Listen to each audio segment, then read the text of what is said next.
Maro amin'ireo sekoly tsy miankina fanjakana no efa namarana sady ny telo volana voalohany tamin'ity andro androany ity hiatrika ny fialan-tsasatry ny Noely sy ny farany taona indray araka izany ireo mpianatra madinika.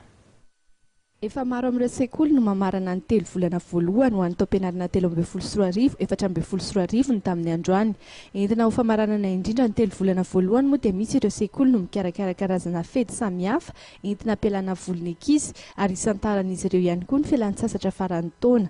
Tapitra hatreo ireo mpampianatra ny telo volana voalohany izay karazana famerenana sy fizaran'ireo mpianatra amin'ny kilasy vaovao ary manomboka ny volana janoary kosa izy ireo dia iroso amin'ny telo volana faharoa izay ivon'ny taom-pianarana. Ny telo volana faharoa zany araka ny fampianarana dia ny telo volana voalohany dia ao anatin'ny révision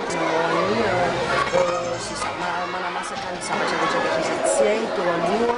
Dia amin'ny telo volana faharoa no tena herin'ny fampianarana satria ny telo volana faharoa zany manao ny tena programa rehetra ary satria ny telo volana fahatelo dia manomana indray ny fiakarana amin'ny kilasy amin'iny.